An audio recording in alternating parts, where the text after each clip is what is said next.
Greetings, dear listeners.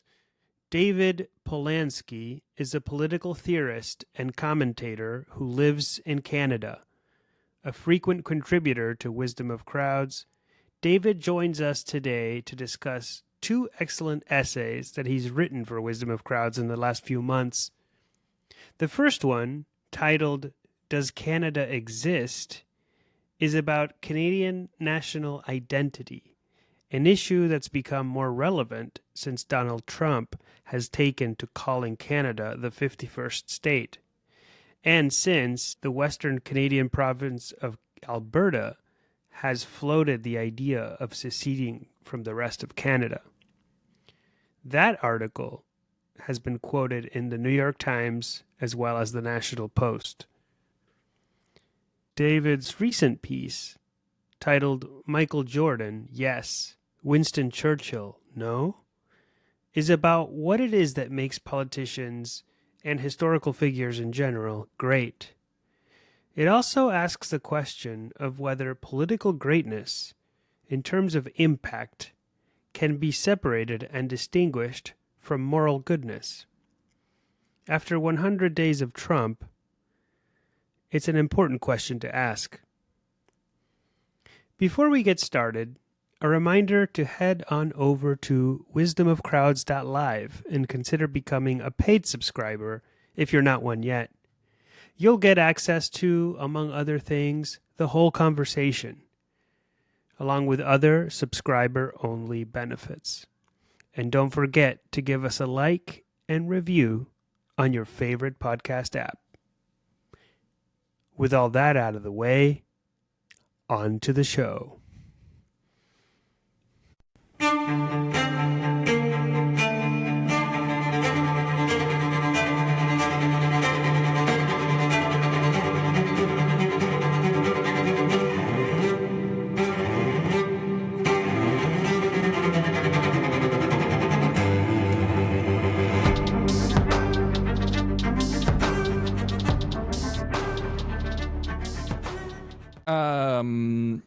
David Polansky, do you know where the phrase "worthwhile Canadian initiative" comes from? I don't. I was going to actually Google this, but I didn't. It's a thing that people say, right? No, actually, I probably did when I originally wrote that, but then I forget everything. I can't remember anything anymore. Yeah, that's what happens when we get old. You're a worthwhile Canadian intellectual. That's what I wanted to say. And I'm not Canadian. I knew that too. I made that same mistake with David a couple months ago. I assumed he was Canadian, but it turns out he just lives in Canada. He's a Baltimorean. He's a worthwhile Baltimorean intellectual. I'm a Baltimorean, and you can tell because I was arguing with my family all day about the sacking of Justin Tucker. I don't even know who Justin Tucker is. Who's that? What kind of a neat intellectual snob are you? He's the best. He's probably the best place kicker ever. And he just got sacked by the Baltimore Ravens. Oh, really? For what really? sport? Oh, yeah. For getting football. Place kicker. No, that's Shadi's trolling. That's like Shadi's all the way down. That's classic Shadi. You know, when he did this last time, David, the entire city of Philadelphia came down over his head. We'll put maybe we can find that tweet and put a link in the notes, Shadi, if you can find it. Yeah, when you it went tweeted viral. Something untoward and all of Philadelphia. So I think, what was it, the Bleacher Report people or something? Barstool, yeah, the Barstool people. They were, so basically I was in Philadelphia and I was walking around on a Sunday and I kept on seeing all of these people with Eagles jerseys and it really started to annoy me. All of that local pride in a sport that I'm not really familiar with, and I felt maybe left out, and this was a way for me to project or something. But I complained about it on Twitter. I can't remember exactly what I said, but it was something derogatory towards Eagles fans.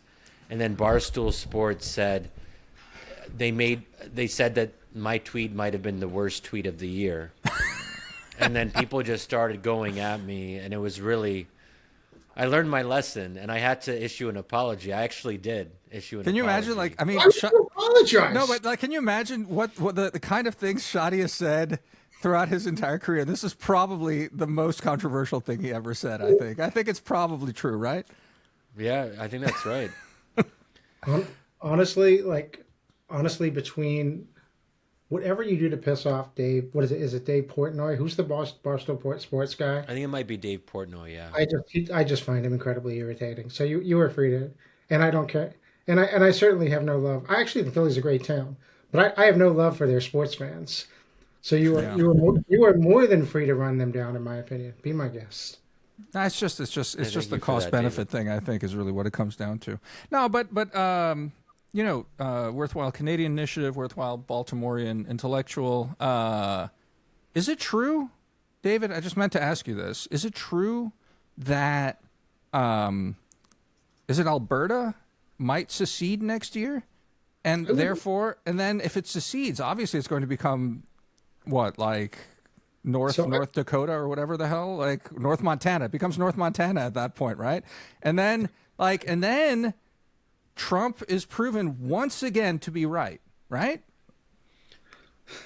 Walk me through this scenario a little bit. Go ahead, Shadi. Maybe I'm jumping the gun here. You need But to just if Alberta secedes, it won't join the U.S. I don't think. I haven't gotten the sense that the Albertians want to do that. They do. I think they would just become. They want to be part of America. Some people are saying, "Look, what the hell? This is like it's like Trump says, Greenland. What are you going to do by yourself? What good is independence? And what good is the freaking Danes doing for you? Come join the winning team." Right, Same thing for Alberta, right? Like, David, I mean, talk to us a little bit. I saw the headline, quite frankly, on Apple News. I don't subscribe to Time Magazine. Apple News fed me Time Magazine. Had a big story on the future independent Alberta and the chances. Just talk to us a little bit about that, because I'm not sure. I barely caught that story. I imagine most Americans have missed it, but this is going to get a lot of Americans pretty excited, I think. So I think it's completely sensible to want to join the geopolitical equivalent of the '90s Chicago Bulls. That's a basketball team, by the way, Shadi. Thank you. And yeah, I mean, it's true that it's been mooted, the possibility of a referendum next year to do this. It's all pretty hypothetical, in my view. I mean, Canada is such a gormless country. They actually do allow you to succeed. So it'd be very funny if they become interesting simply because they weren't interesting enough to work out their constitution in a way that would prevent this kind of succession. No, it's not. I would put the odds of it happening that pretty low. I mean, if Quebec can't get out, why I don't see Alberta doing it. But Quebec can't get out because it's a bunch of French people and they can't get their act together. But the Albertans seem like good Midwest, like not Midwestern, like far west sort of frontier oil folk. Plus, all the wealth is there. All the wealth is there being transmitted to, feckless intellectual capitals like your own Toronto. And like good hardworking Canadians are just being taken advantage of by the projects of the liberal effete, ruling caste that just can't get thrown out of government no matter what the good people try. So, I mean, why not secede, right? I mean, if you strip away some of the hyperbolic rhetoric there, that's more or less a descriptive account of the situation, I would say.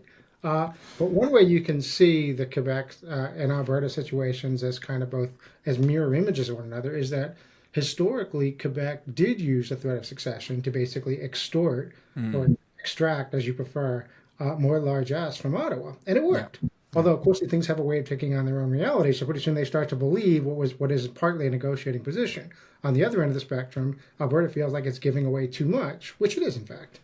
And obviously, the threat of succession is a nice bit of leverage to have when you're trying to sort of negotiate what they consider to be a generally irritating situation. I don't have a dog in this fight, but I would certainly be irritated if were I an Albertan. But you're conservative, so clearly you do have a dog in this fight. You really were unhappy with the election results and this Carney fella coming out on top, right? Am I wrong about that? Am I a conservative? I mean, what is a Canadian? I'm not even a Canadian, but if I were a Canadian, what would I be conserving? I mean, what is the and this is one of the problems. Like and so particularly coming from the States.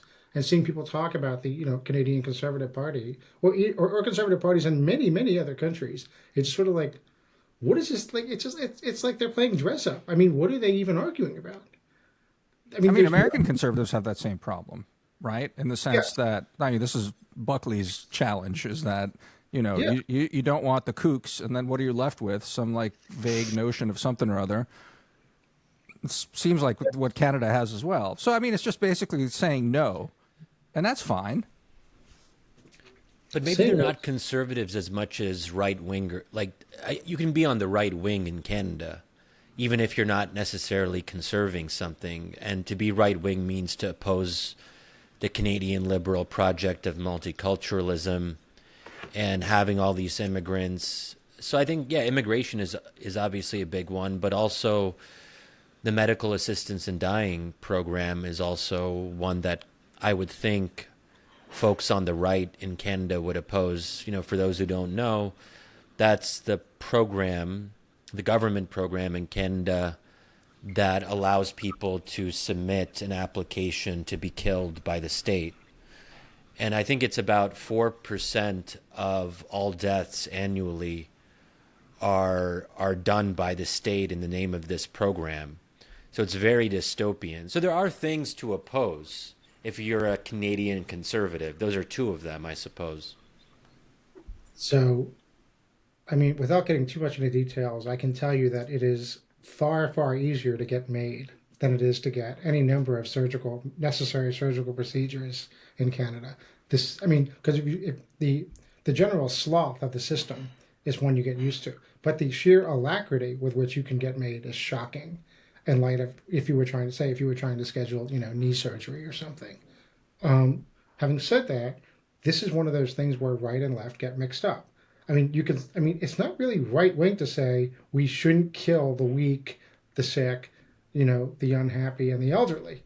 That's really egalitarian to say we shouldn't be killing these people. That's wrong, right? I mean, and this is one of the creepy ways in which progressivism begins to look very Darwinian.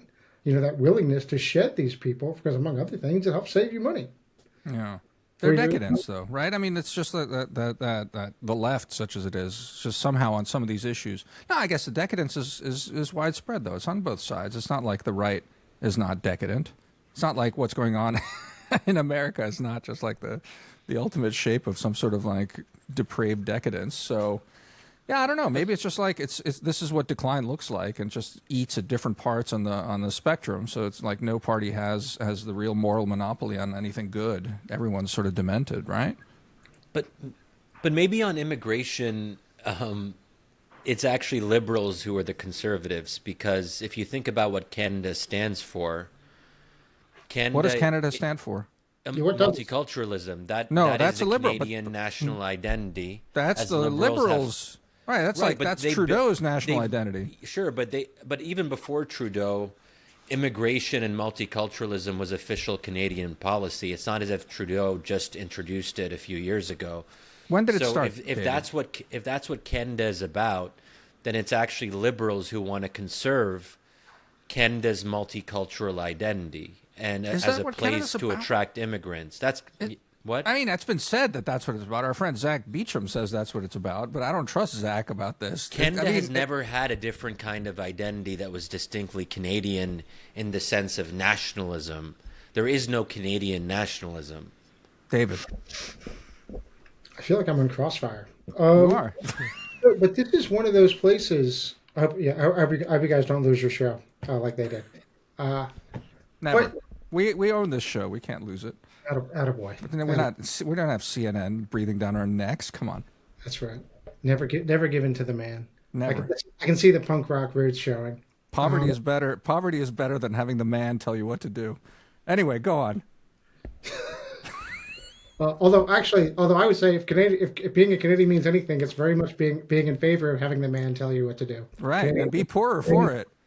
This is tricky because what Shadi is raising is one of the essential relativism of any kind of conservatism, right? I mean, because what he's really talking about doesn't predate the 60s. So to say like, well, we're conserving this, you're conserving something that's about a half century old.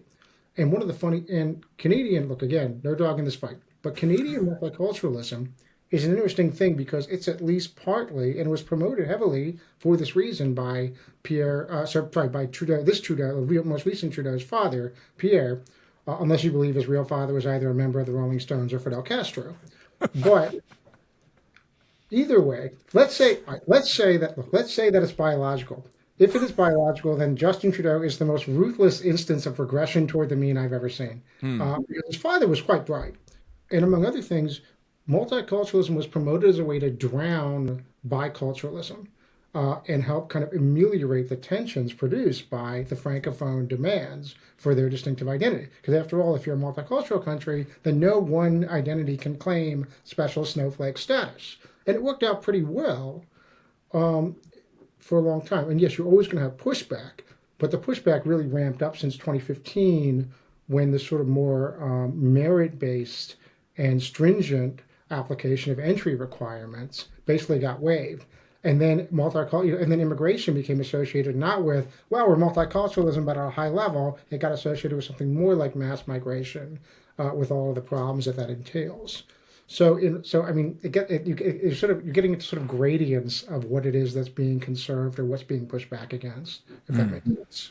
But it seems to me that if something is 50 years old, that's pretty well established. I mean, you American, you American, you.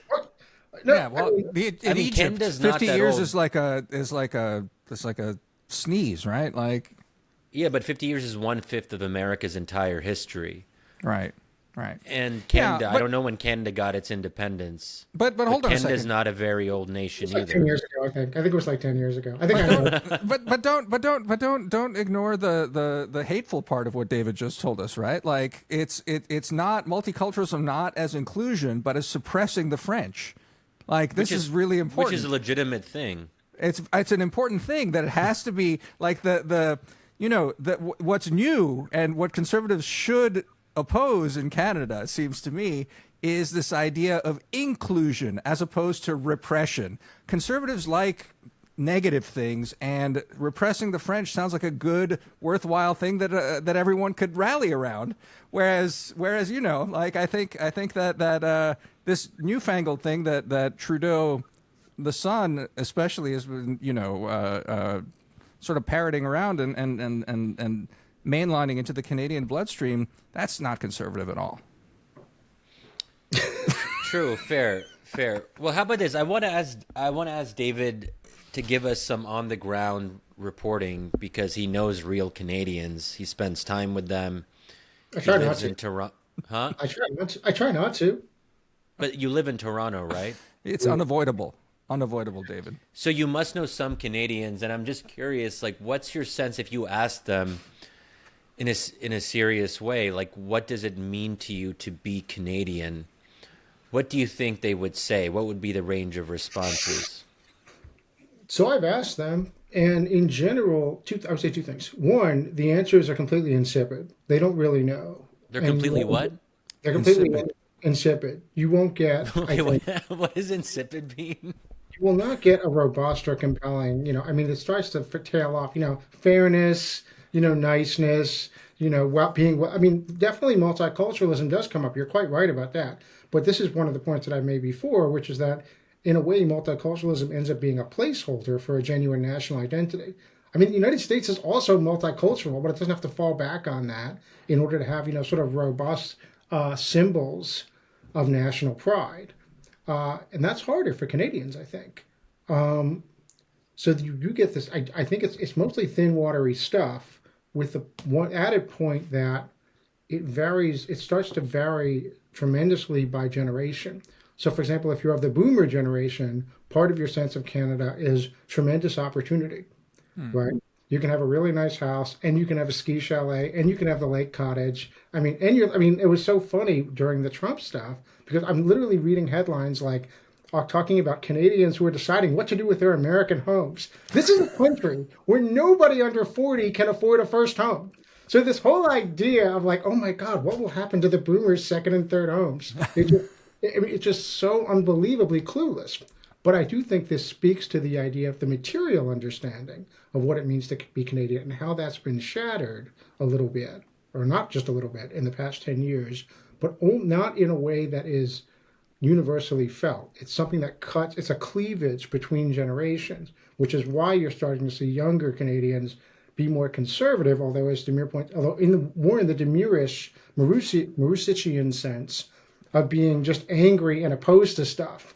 It doesn't cash out as a clear idea of something they want to conserve. It's really opposition to the sort of liberal Lorentzian establishment that has governed so poorly for the past 10 years.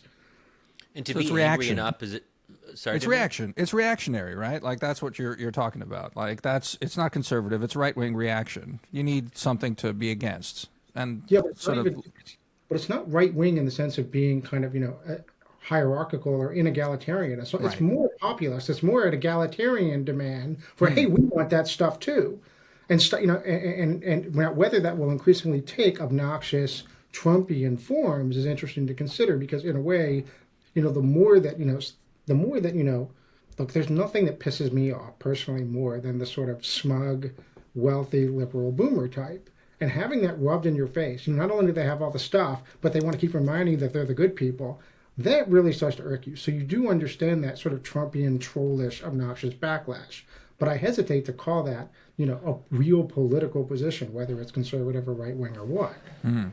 And it's interesting to note that being angry and oppositional used to be coded as left, like in the 60s and 70s, for example. So it's just interesting now that to be angry and to have this kind of stance against the man, against the system, is now right coded. Not only, well, I was going to say not only in Canada, also in the U.S., but that's changing. I think now as the right wing becomes so dominant and essentially takes over some mainstream institutions and cows them into submission, that now being oppositional is again going back to being on the left.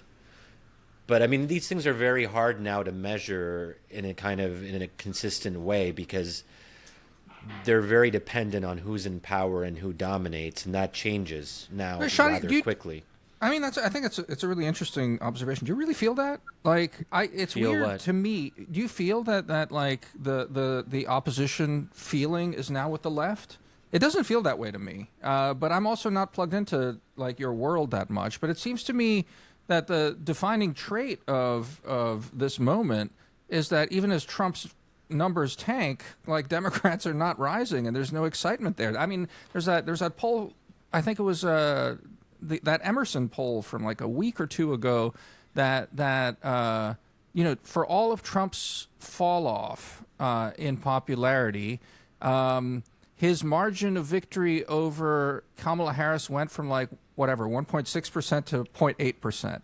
So like he would still win today against her. But that's because and like Kamala that Democrat sucks. Nah, but like there's nothing else though, and Democrats are still tanking. Like Democrats in Congress are still unpopular. They're still unable to actually capture anything there. But I'm talking any about kind of something imagine. different than the Democratic Party. I'm talking here about a sense of being like we on the left are now in a weaker position. We are weak. A lot of what we stand for and believe in is under attack directly from the right. The right wing is dominant now in a way that it hasn't been.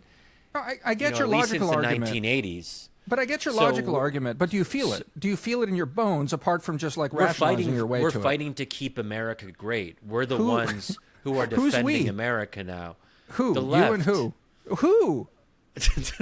Like, do you know what I mean? Like, David, you're half American. The courts, the universities. The courts are not left. Come on, AOC, and now you're talking. Bernie Sanders. Now you're talking. But like, apart from everything else, the courts are not left. They're not you. Like, the courts are procedural, and quite frankly, you know what I mean? Like, I don't think that counts for the resistance. Like, I'm talking about politics here also. Like, yeah, of course, it's all being contested at all sorts of levels. But I'd argue that the courts fight is just basically a turf fight. And the courts, especially at the highest level, the Supreme Court, know that they're getting impinged upon. So but that's not you, and that doesn't count for your team at all. I'm talking about your team and this idea that the left is now in a broader sense. We, the opponents of Trump. We, the ones who are defending American values and what America stands for in the face of this onslaught of right-wing crackery that is now spreading throughout. I don't know. Like, I mean, crackery is a real thing. It is, yeah. Crack pottery. Well, okay, but Damir, I mean, like, I think it's fair to say that there is there is a sense that something has to be fought for, all jokes aside. No, I don't see that sense. I think that to me is the most striking part of this. David, I know we're just like quibbling here, so just jump in whenever you want. But like, I really feel like that's not the case. That's the thing that's most striking to me is that everything's still on autopilot. And yeah, the courts are putting up a fight, and it's fascinating to watch. Stephen Miller, like, run himself and set himself up to run into the Supreme Court's buzzsaw over and over again. But all of it is much more a function of how incredibly stupid these people are in power, rather than anything having to do with anyone resisting it at this point. But like, I feel these are institutional. Go But I think on. I'm making a broader point that now I think that in the coming years, if the right remains as dominant today, remains as dominant in a few years as it does today, I think that you're going to see more young people getting into a kind of left-wing oppositional stance, that if you want to oppose right-wing dominance, the only way to do it is to be on the other side. Where I think, do you see what I mean? It depends how long the right is in this kind of strong position. I mean, obviously, if Democrats win in 2028, then we might see something different. Depends on that partly, but Or 26, quite frankly. Go on, David. What do you think? So one thing that I've been thinking is that as of right now, outside of the presidency, and I do think the Supreme Court is its own story for complicated, long-running reasons. But outside the presidency, the major institutions are still nominally liberal, progressive.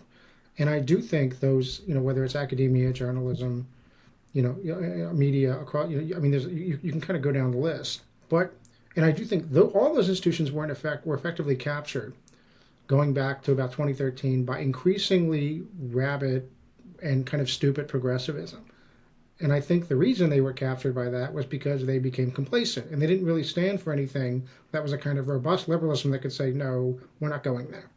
So they became kind of hollowed out. But in that same complacency, I don't actually think they have the resources to now resist Trump or other threats to the right. I mean, I do think maybe perhaps they're waking up to the idea that, we could really lose. Because we're seeing stronger attacks from this administration than, for example, you did from 2016 to 2020. But to my mind, I still see complacent liberal left liberal institutionalism across most sectors of American life. Right, but complacent in the sense that hollow. I mean, I'd just even make the case to you that whatever fire in the belly liberalism ever had, it died well before 2013, 2014. I just like there's so it's just a vacuum that existed there that's been filled. So sure, it'll be filled by, it was filled by the crazy left. Now, like, the crazy right's having its moment in the sun. I mean, I guess I follow you most of that way, because I think as a result, nothing will satisfy, give that fire in the belly that, will rally the young kids to anything. I think it just sort of feeds this kind of broader nihilism. But maybe that's just me speaking. We have to draw a distinction between liberalism and what I'm gesturing at a little bit more, which is left populism. I don't think any real sustainable resistance can come from mainstream liberalism. Liberalism, as you note, Damir, doesn't really have an affirmative vision that's compelling to enough people. It doesn't provide the fire in the belly. What can provide the fire in the belly, I think, is what the left wing of the Democratic Party is offering. And it's not a huge wing. I mean, again, Bernie and AOC are the ones who most vocally represent it now. And I think that's where you can see a real resistance. And also from people who are just not even really left wing, but they're just more off. They're willing to stand for something. Let's call them the spine, the Democrats who have spine, like people like John Ossoff, people who actually seem to have values when it comes to people being deported to El Salvador. They might not. So you have people like John Ossoff who have been very vocal on this. He's not necessarily a Bernie person, but he's someone who's saying, okay, we have to stand for something as a party. So maybe that's where the real division on the left side of the spectrum is, between spineless proceduralists and then the Democrats who actually believe that there's something worth fighting for and are willing to put themselves on the line for those things that they believe to be true. So let me use this opportunity then to sort of nudge us into the ostensible reason why we have David on, is because he's written an essay for us that by the time that you're listening to this, hopefully will be on our site. Well, we'll make sure it is, because otherwise it won't make, and none of this will make sense. You wrote an essay ostensibly about greatness, and one thing that this conversation, just hearing Shadi talk right now, gets at a thought that I don't know, well, just something kicking around in my head, which is, well, quite frankly, it's been has shaped what we talk about on Wisdom of Crowds for quite some time. Shadi's back onto this idea that ideas will save us, and a commitment to ideas. But there's something about Trump, and I would add AOC to that, even though AOC is an ideologue for sure. That is, I mean, you just see it much more clearly in Trump, that ideas do not matter one whit. Like, you could see Trump taking any position, and just by sort of force of not even will, just like by the existence of his charisma, by the sheer mass of his personality, he could just get things done. And it's the thing that just like sort of keeps, and I don't mean get things done in the sense that like he's governing well and it's orderly, but that he just sort of bends the rules of politics his way. And, like, I think, like, Shadi, when you talk about AOC, you're taken by, the ideas she's espousing. But to a large extent, I feel like Bernie had the same sort of thing, too, which is that, like, there's a kind of magnetism there. It's not the ideas, Damir, and this it has is nothing me to do with the supporting ideas. your point that ideas don't matter as much as I think they do. I have to say, like, it doesn't really matter to me that much what Bernie or AOC say. I'm not looking at their statements and going through transcripts and thinking, oh, here's X, Y, and Z policy position. What matters to me is that they are willing to fight for something. They stand for something. They're not going to buckle under pressure. They're providing an affirmative vision. They have a magnetism. They have a charisma. They're connecting with voters. They're offering something new and distinctive, or at least something that seems new and distinctive to some people. That, to me, is why I find them compelling. It's not really about the specific substance or content of their message. So this is very left Schmidian of you, Shadi. Well, he's always been left Schmidian. He's got Chantal Mouffe tattooed on his back. I don't know if you've ever seen Shadi shirtless. It's disgusting, but there's like a big portrait of Chantal Mouffe on his back. That is a funny thought, but I will just say for listeners that's a joke. To be clear, I don't have. It would be cool though. To be clear, do not be scared of seeing Shadi shirtless. That's what he wants everyone to know. Like, it's perfectly fine. Go on, David. It's a special tier of subscriber who gets to see it, but you really have to shell out for it. That's right. It's very expensive. Anyway, go on, David. What were you saying about left Schmidianism? Oh no, because I mean it's very right. It's the same problem that Schmidt has, which is it doesn't matter what you fight for. It just matters that you fight. But at some point, I do think the substance, it's very hard to avoid the substance. And I agree that a fighter will always be more compelling than, a kind of backdoor wheedler or something like that. And that's certainly true. Well, it does matter what they fight for, David, just like a little quibble there, in the sense that Trump is a fighter, but I don't support Trump because the things that he fights for are abhorrent to me. So at some level, there has to be an alignment of some sort, that Bernie and AOC stand for at least some things that I stand for. For example, I'd put to you. I mean, maybe I'm just unique on this, but I'm equally amused by AOC and Trump, and I equally deplore whatever outcomes come from their bullshit. And if AOC and when AOC ends up contesting, the emperorship, the elected emperorship of the American empire, I will be as horrified by the bullshit that comes from her reign as I'm getting it from Trump. But I don't think it's equivalent even to you, Damir, because I think that you believe in due process, the rights of international students. You think that communist is going to be? Never mind. You think that communist is going to be respectful of due process and using the state responsibly? Absolutely not. Especially after all the powers that Trump is going to but she won't strip Americans and permanent residents of habeas corpus and their rights to basic, just really basic constitutional protections. I would not be surprised if Stephen Miller gets non-habeas corpus, gets his ass thrown in El Salvador by a future administration without due process. That's really hard to imagine, although maybe that wouldn't be the worst outcome. There we go. QED, finished. Like, I don't even understand why I have joke. anything. That was bait. That was bait. That was just bait for you to be. Yeah, come on. No, it's classic shit. Everything's a joke and it's all true, but like actually this is the reality of it. That is look.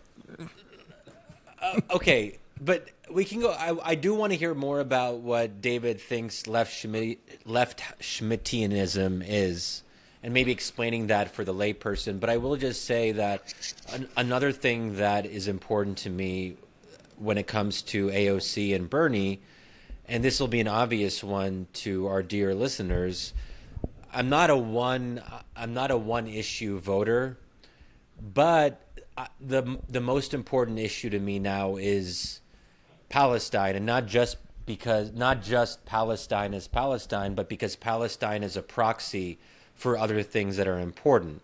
If you have in my view, the right position on Palestine, it means that it's more likely you'll have the right position on the rights of international students, their right to due process, and their right to not be deported.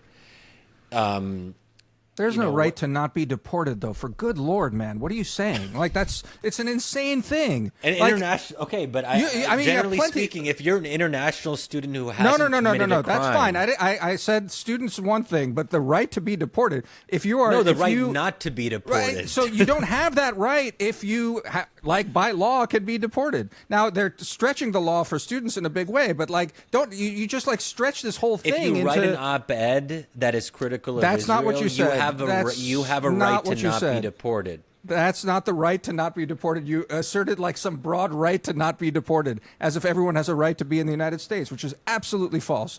But anyway, go on, David.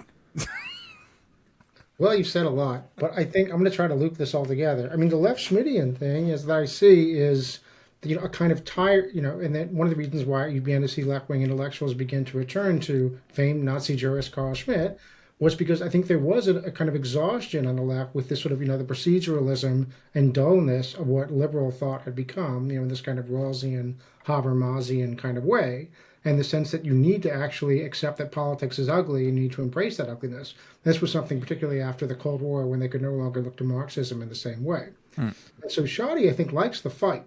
But at the same time, the problem with Schmitt, whether it's of the left or right-wing varieties, is that it gets very, very hazy when it comes to the question of substance. What are you fighting for? Besides the fact that you are fighting against an enemy, what actually defines and characterizes and shapes your political stances? And I do think it's very interesting because I was going to mention that one of the reasons why I don't believe there is such a thing as a left right now is precisely because they seem to organize themselves around things like Palestine or trans issues. And to be clear, I'm not making a substantive point about where one should stand on Palestine. I'm simply saying I don't think that those issues can take the place of the in the leftist kind of cosmology that used to be there for things like the workers' revolution. I simply don't think that they can bear the weight that they're being assigned. And just as I really don't think there's a right wing anymore, there's a lot of nonsense that we call right wing. I'm not sure there's really a left these days.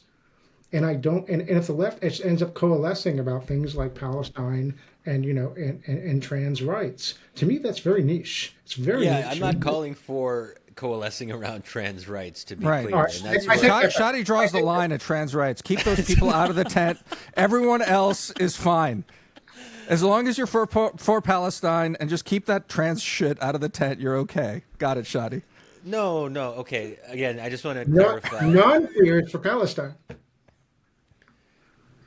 No, I'm not. Okay. I'm not sure. I'm not Shadi trying needs to clarify his position because I've slandered him again. Go ahead, clarify your position. I'm not trying to cancel Damir's anybody. trying to get Really me not. in trouble, and I basically people, longtime listeners will know that. Of course, I think that trans people have rights. What I'm not a big fan of is the kind of excessive nature of some of the trans advocacy that leads to the idea that children who are under the age of 18 should get puberty blockers and, sex transplant, transplants and that sort of surgeries, basically. Yeah.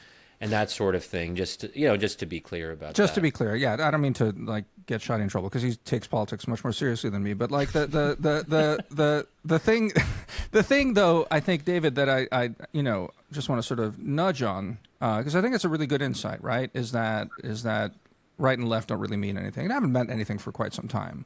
Part of that, I think, is what you identified, right? Is that with the collapse of communism, the big anchor for the left disappeared. So then everyone's basically for capitalism one way or the other. And then it's like, I want it softer, I want it harder. Whoa. Then you're just sort of fighting at the margins. Meanwhile, the whole very concept of the liberal center is also hollowing out beneath you. And so you're left with this kind of just nothingness, I think. And then it's this kind of fight. But then still, however, to just drag you back to this question of greatness in politics, right? And the role of the charismatic politician. We don't have to say demagogue, but the truly charismatic politician where these things don't matter. That is the natural outcome of this, right? Is that, and you're saying, what Schmittianism left and right, it doesn't make much sense that it's left or right. It's nothing really, but still you get politics, and it's personalized politics. It's the politics of the great man and great woman. It's charismatic politics, democratic charismatic politics. What say you to that if that's on your reality? Embrace it. Doesn't feel like there's an alternative, I guess is what I'm saying. And this is part of my, again, my big sort of push at this is that we do still try and latch onto the importance of ideas, but aren't we getting to a place where the role of ideas in politics really is just getting sidelined in a big way? You wrote an essay that touches on this. I could troll Shadi all day. I'll say two things. One is that in a Fukuyamian kind of in history sense, it would make sense that the role of ideas would begin to decline. Yeah. Although he doesn't allow for something like charisma, because I'm not sure what he would know what to do with that. But one of the problems with charisma alone with respect to greatness is because Trump definitely has some charisma. There's something about Trump. But when I think of great men, and women, but mostly men in history, their greatness, well, it's just true. But I mean, you can add Thatcher. There are definitely women, I think, who would qualify. Joan of Arc comes to mind, although she's semi-mythological, I suppose, in some French, sense. though, my goodness. Say again? French, though, my goodness, I said. Anyway, go on. This is the show that's going to get everyone canceled. No, but look, I mean, they're mostly great men, but to me, what defines their greatness is partly their attachment to something larger than themselves. De Gaulle famously had a certain idea of France. And this animated him, and it allowed him to draw on others into his vision. Trump's vision is always about Trump, and this is one of the reasons why those who attach themselves to Trump always end up looking like suckers. Yeah. Because they get played for fools. Yeah. Whereas somebody who attached themselves to someone like a Churchill, even if you hate Churchill, you can at least say that they belong to something grander that wasn't just about Churchill's own self-aggrandizement or self-enrichment. Trump is always Trump, and this is why I always say, it's like the Ghostbusters. Line. There is no Zool. There is no Dana, only Zool. Right. There is no Trumpism, only Trump. Doesn't that undermine the case for Trump's greatness then? Yes. But I didn't raise it. I just noted that other people raised it. Right. Listen, then you might then say though that is, to Shadi's earlier point, is what separates potentially. I mean, she's still young, she's still growing into her authoritarianism, but like it's what separates AOC from Trump potentially. She is, clearly impressed with herself because at such a young age she's able to command crowds and is very charismatic and beloved by certain people and all the rest of it. But she's not like the pure picture of narcissism that Trump is. Trump really is just Trump. There is no Dana. Whereas AOC, there's something else there, right? And that matters perhaps. But I think what Trump has that AOC certainly doesn't have as of yet is a certain kind of consequentialism. Trump is consequential already. He doesn't even have to do a single additional thing in his second term, and he'll be remembered as, arguably the most consequential president since FDR. Even before, and even more than I'm that. willing to say that. I'm willing to go Lincoln. that far. I'd say Lincoln. Really? I mean, I Okay, feel well, like he's destroyed stronger. two parties at this point. Like he's literally destroyed two parties, single-handedly. Yeah. And compare him to another supposedly great man, so you can see the contrast that I'm gesturing at here. Barack Obama. Barack Obama will be remembered as a footnote politically. For sure. There's barely anything lasting that Obama ushered into our politics. If anything, most of what he ushered in was undone. And he did, in a sense, usher Donald Trump. Donald Trump was, in some sense, a reaction to 8 years of Obama. So maybe that's Obama's legacy ultimately. So, David, I'm curious, like, what would you say to that? Even if Trump is incredibly narcissistic, he will be remembered as and a uniquely consequential leader. Doesn't that make him a great man? I agree with that. And I would add that the consequentialism of Trump does have something to do with his personal qualities. The personal qualities are just very strange. And one of his chief personal qualities is he just has, he has the skin of a rhinoceros. He doesn't respond to the kind of social cues and forms of shaming that have historically helped buttress the kind of norms of the major liberal institutions, particularly coming out of the Obama era. He was able to just blow right through those. And I think that is part of why so many people have become excited about him, the idea that they didn't think this was possible. And he can do it simply because he doesn't care. I still hesitate to really call that greatness against the kind of figures that I would associate with greatness, but it's definitely consequential. And it's almost like the difference between courage and guts. I mean, courage is a kind of virtue, but guts is just like somebody just runs into the fight without thinking about it. And I think Trump is more the guts. And you can see that a bit, in his kind of instinctive response to getting shot at. That was a gutsy response. Yeah. Yeah. Now, does Trump have the kind of self-reflection that would lead someone to go, I know that I'm afraid, but I'm going to master my fear? No, I can't picture that. Yeah. So I don't think it's quite the virtue of a great man, but there's something that he does have these intense personal qualities that I think feed into that consequentialism that you're talking about. For me, go ahead, Shadi. Weren't there past narcissists, though, who would be considered today great men if we look at the roster of folks? I mean, what do you think about Stalin? Stalin wasn't charismatic. Yeah, but he probably meets. I'm not sure he was threshold narcissistic either. Of greatness in the broader sweep of history. Just not a narcissist, though, Shadi. Though I think that's Stalin important. wasn't a narcissist. I'm not sure he was. I'm not an expert on Stalin, so I don't know what to say on that. We'll put a link in the show notes. I think one of my all-time favorite monologues. This is maybe overstating, but it's really good. Is what's his name? Stephen Kotkin doing sort of a book talk about Volume 1 of his Stalin biography at Politics and Prose, and basically he says about Stalin, he calls him like the Picasso of like wielding power. He says he's absolutely a great man, an artist even. He says, but it was all about agglomerating and wielding power, and that he's like Picasso level functionary of that. But yeah, not a charismatic man at all, from what I really understand. I mean, he was just like an incredibly adept wielder of bureaucracy ultimately, like but wasn't he greatest bureaucrat ever. narcissistic in the sense that he prioritized his own self-preservation over any kind of ideological disposition?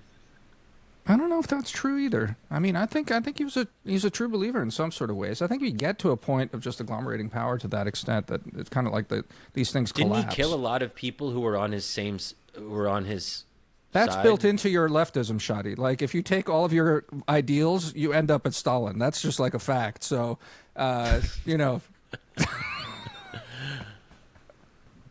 But if he really wanted, yeah, I guess he didn't. Who killed Trotsky again? He did.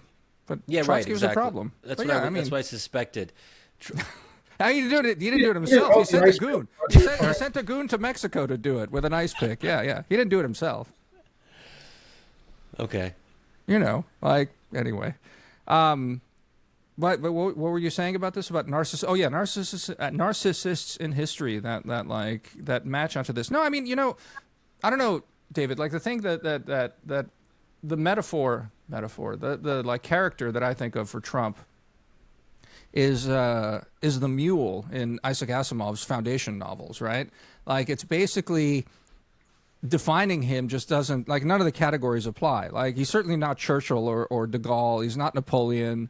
You know, like, arguably not even. Well, I don't know. Like, Hitler doesn't even apply properly, right? Yourself as a geek, by the way. What's that? And you're outing yourself as a geek with this latest. Everyone knows this. Come on. Like, but yeah, like the mule was this character in Isaac Asimov's Foundation series. I think it's only in the second book he makes an appearance. But like the premise of it, it's been a really long time. For listeners that don't know, is that there's like a sort of a like sort of spiritual, scientific, but really just technocratic revolution that like the science was developed for just predicting the future well into the forever, and so all the right social decisions could be made. And then the only thing that the science couldn't predict was this guy showing up, and he's called the Mule, and he's just like doesn't fit into any of the calculations, and it just fucks everything up. Like, that's Trump, right? You know, it's just like basically liberalism and technocracy are, you know, that kind of hubris of thinking you've got it all figured out, and then, you know, the system coughs up this specimen that just scrambles everything. And that's how I see Trump. Like, you know, you can psychoanalyze it and like what drives it all, but like as a phenomenon, it's just like a static machine that just like screws everything up is my sort of feeling about it. But if you've scrambled the orthodoxies as they've been for several decades, if you contribute to the end of liberalism as we know it, then that's a pretty big achievement, is it not? Sure. I mean, it's a consequence. I think that's the difference. It's like I wouldn't call it an achievement as much as sort of like a consequence of his existence, if that makes sense. I see. It's like I don't even want to give like agency to the man. He's just like he's a force of nature. And I don't know if that makes him great, you know? How can he be a force of nature but not have agency? Kind of like a hurricane doesn't have agency, you know? Like Do you think? But part of it also is the unreflective qualities that he has. I mean, he sort of does stuff, and right. I mean, it's very fun. He's almost like a child in many ways. Like, for example, I mean, I was thinking about, you know, when they're asking him, you know, because Carney's getting back to Canada, when Carney was going to, of course, to visit him, and of course, there's been a lot of excitement here, like, oh, what are they going to talk about? Because of course, he's been talking about making Canada a 51st state, and then of course the reporters were like, well, why does he, you know, of course he wants to see you. Why do you think he wants to talk to you? And Trump was like, I don't know. It's like one of my kids, and I'm going like, why do you think I'm sitting you down right now? And the kids are like, I don't know. What I do? I mean, it's hysterical. It's very funny. Trump is remains extremely funny. Or even like when they asked him the other day, they said like, do you think you have an obligation to uphold the Constitution? He's like, I don't know. I'm not a lawyer. That's so funny. No, is it good? No, it's not great no, to it's have not that. good. No. I think we can all agree it's not good, but it is amusing. I mean, the other part that's other little things that popped up recently that sort of just made me chortle pretty hard. When he said that, you know, we announced we're not fighting with the Houthis anymore, or actually launching attacks on the Houthis anymore. He said, yeah, you know, they called and they said they didn't want to fight anymore. like we're in a relationship with him or something like that. And it was just But like, he that also was talked about cool. how brave they were. He kind of went on about their bravery. Yeah. I love the quote though. It is they don't pretty want to fight incredible anymore, that though. Trump is able to kind of realize these deals with our enemies and talk directly to our enemies. It's a little bit of a different topic, but maybe it has something to do with his childlike instinct that he's willing to do things that other presidents would consider to be too politically toxic, that norms wouldn't allow them to speak to enemies like the Houthis or Hamas or the Taliban. Trump is willing to do those things because he's completely indifferent to what the standards are.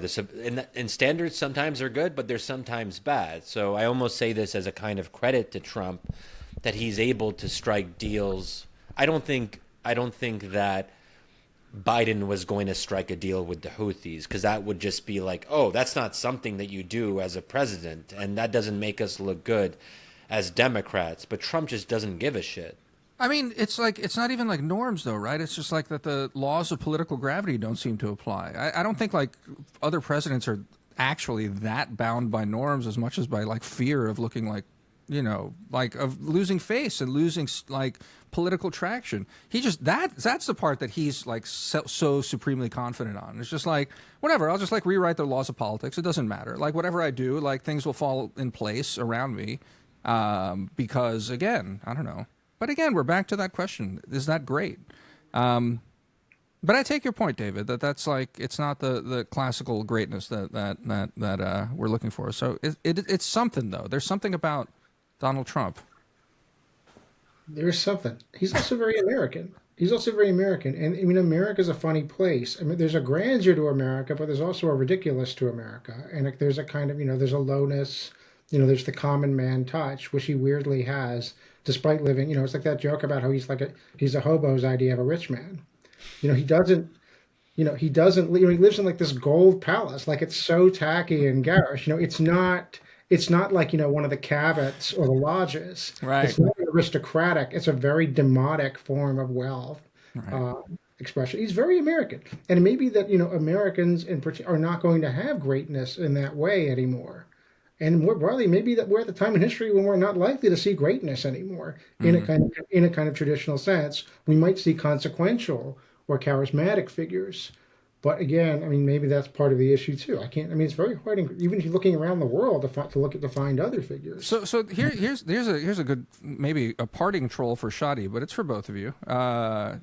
Could it be that like that again? This is not an original observation, but that we lose greatness because of democracy. Like, there's still great leaders. They're just not Democrats anyway. But aren't we losing it more because of egalitarianism? This is, I think, what David gets at in his essay in a powerful way, I think, which is if you have this sense that we're all equal, which is a big part of the American story, it's at least one of the currents of American thought, this idea that we're all created equal, and that there shouldn't be an aristocracy, even if there has been.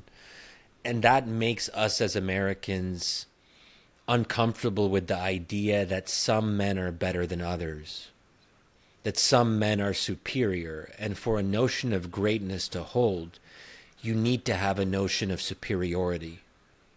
Is that fair, David? Yes. No, I think that's right. We agree. But Can you say more? Do you want to say more about that, though? I thought that you summarized it nicely. Yes, I think Thank you. I think that and the egalitarian ethos at the heart of democracy, certainly of American democracy. I mean, it definitely it makes us uncomfortable with greatness, and it doesn't really allow to us to articulate the kind of standards or framework that might support greatness. And so, for example, and it's not. Again, to return to Trump, it's not incidental that he's able to appeal in a very demotic way, in a way that and he has this weirdly common touch when you see him talking to people. He's so odd and stilted, he almost shoots past the ordinary weirdness that you experience when you watch politicians try to glad hand. I mean, the last one who really had that in his own, I think, in a natural way, was Bill Clinton. yeah. That I saw, but who was also, I think, not a figure we associate greatness with. And not just because of his sexual peccadillos.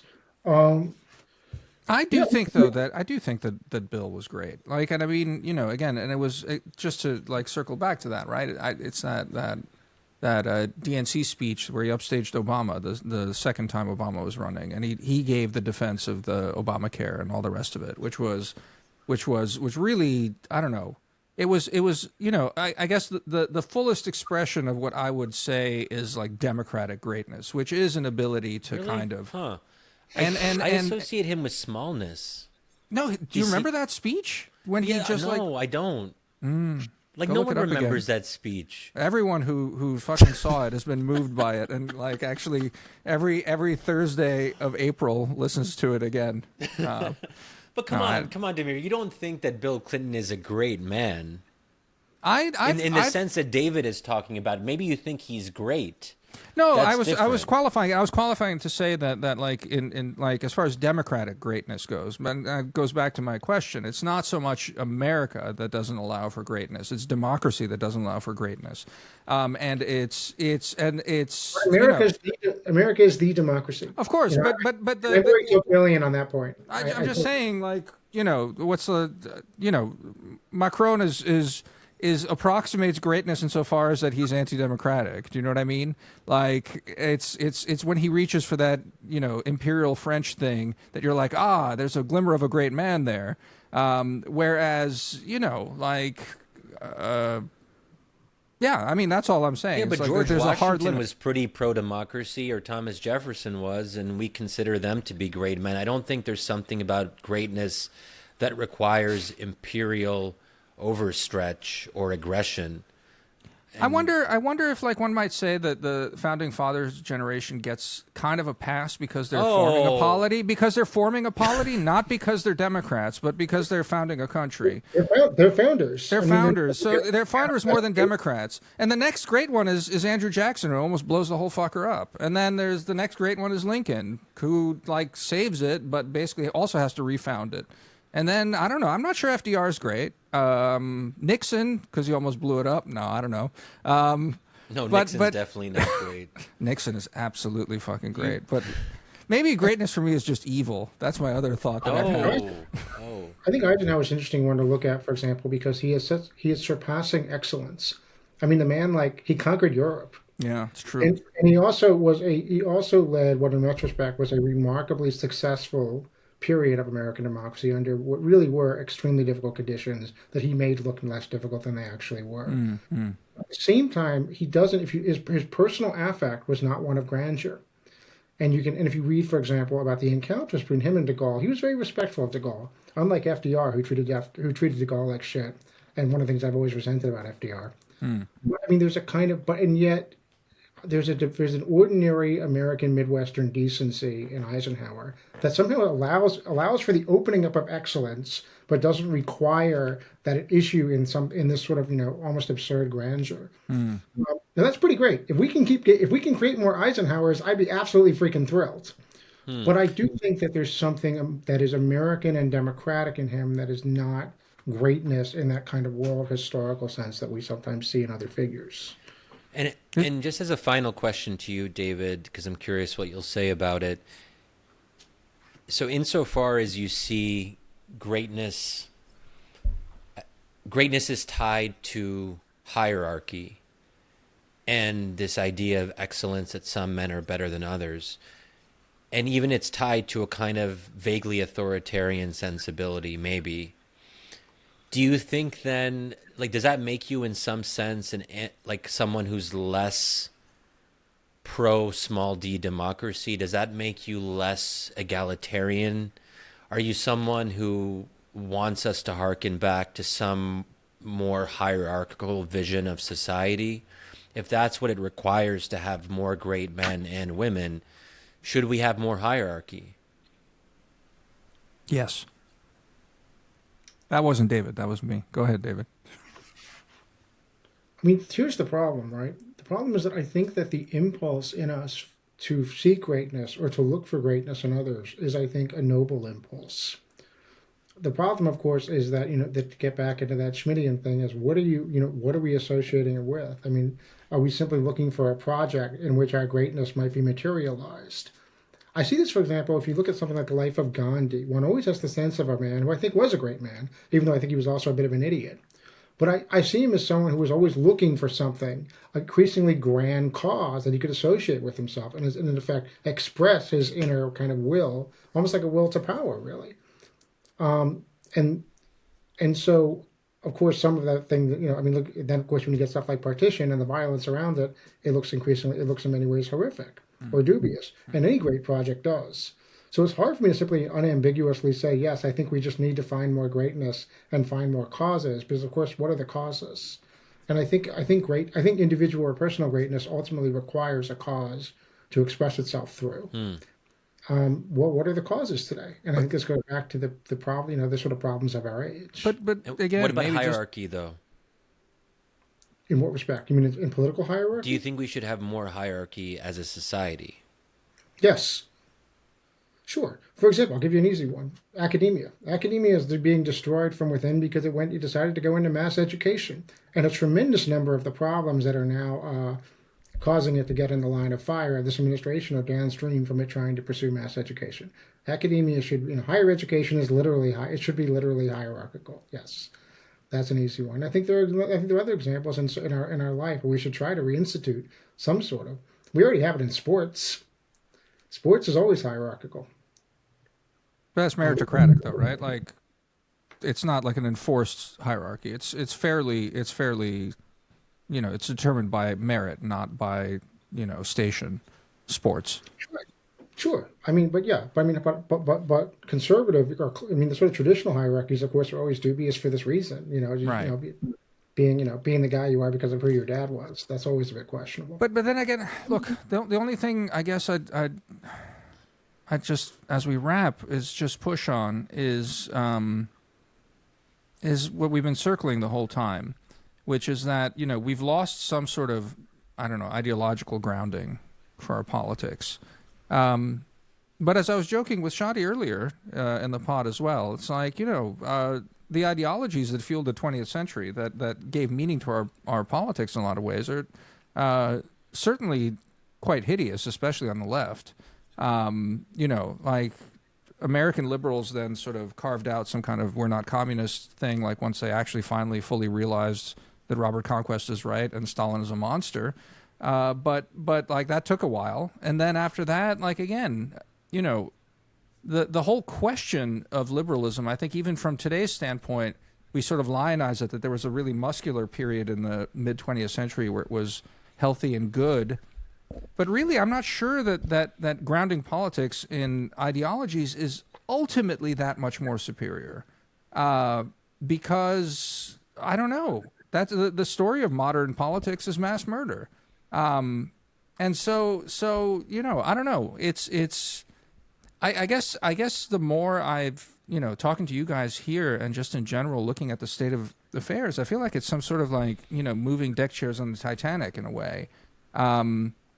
That like, yeah, it's just sort of like permanent crap one way or the other, whether it's like a more ideologized politics or like in a more individualized charismatic politics. It just seems like it's just the human condition. It's awful. It's always going to be awful.